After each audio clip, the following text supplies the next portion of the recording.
Tuan Yang Dipertua, hakikatnya inilah takwim yang sungguh bertragis bagi kita. Meskipun begitu, pada saat dan detik-detik sukar, lagi amat menduga di bulan Ramadan inilah kita mesti memperkukuhkan lagi solidariti dan semangat perpaduan sesama kita demi menghadapi semua ini. Tiada kata-kata yang dapat melukiskan kesedihan. Tiada umpama yang dapat menjadi ganti kehilangan insan yang dikasihi. Maka itu, demi menghadapi waktu-waktu sukar ini, tidak kira apa latar belakang politik dan agama, kita sewajibnya bersatu hati sebagai satu negara dan satu Malaysia. Sehubungan itu, janganlah membuat spekulasi yang boleh mengaibkan mangsa dan keluarga mangsa. Ini bukan masa untuk kita berwenang-wenang di sosial media menceritakan sesuatu yang barangkali faktanya tidak tepat atau tidak sahih.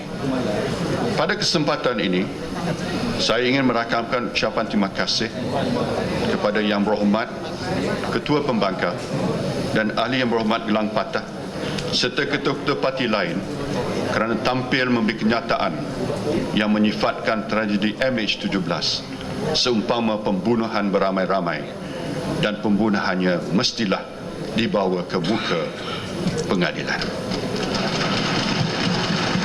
Meskipun begitu, dalam masa kita masih diselubungi perasaan duka cita dan kesedihan yang amat sangat, kita sesekali tidak pernah lupa tentang nasib buruk yang menimpa saudara seakidah kita, rakyat Palestin di bumi Gaza, telah mengorbankan banyak nyawa yang tidak berdosa akibat kekejaman dan kezaliman.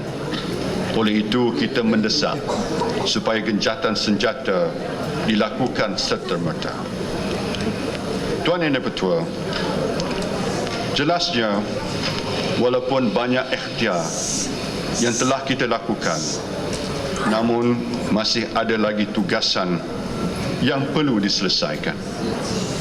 Walaupun masih getir dan mencabar serta menempuh pelbagai rintangan, kita tidak sekali-kali akan berhenti separuh jalan.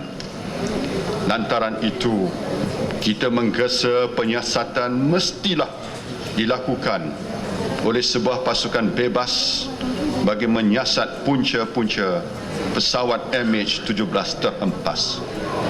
Beberapa persoalan yang ingin jawapan segera seperti adakah ia ditembak dengan peluru berpandu, angkara siapa bekalkan persenjataan, apa motif mereka sebenarnya.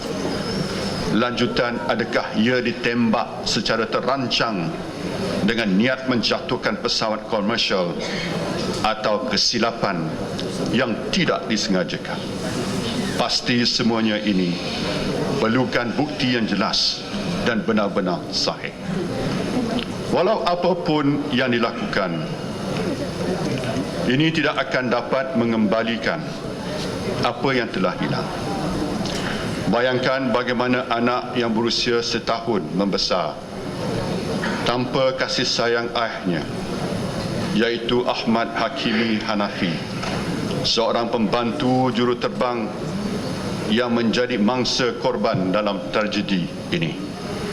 Tambah memilukan, ibunya pula telah kehilangan suami. Bagaimana pula nasib dan masa depan Amarpal Singh? Alangkah gundah hatinya apabila seorang pelajar perubatan di mana kos pengajian selama ini telah ditanggung oleh ayahnya yang menjadi mangsa tragedi ini. Cuba fikirkan betapa leburnya hati seorang nenek, Jamilah Nuriah Abang Anwar dari Kuching, Sarawak, yang kehilangan 6 ahli keluarga tersayangnya. Bak kata pepatah, berat mata memandang, berat lagi bahu memikul. Secara peribadi, saya merasai apa yang mereka alami apabila nenek tiri saya sendiri merupakan salah seorang daripada mangsa tersebut. Berkait insiden itu juga tambah memilukan. Dunia telah kehilangan sekumpulan pakar saintis yang terlibat dalam penyelidikan berkaitan AIDS dan HIV, sedang dalam perjalanan untuk menghadiri persidangan AIDS antarabangsa di Australia. Sebenarnya banyak lagi kisah-kisah yang tidak dapat saya utarakan di sini.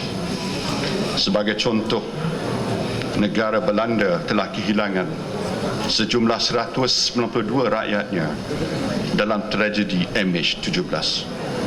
Jumlah ini sangat besar berdasarkan nisbah peratusan penduduk negaranya. Sebab itu, saya berpendirian bahawa pergolakan geopolitik ini tidak menguntungkan sesiapa. Ia hanya menyebabkan manusia semakin menderita apabila kehilangan orang tersayang dan dunia pula kehilangan insan-insan berwibawa.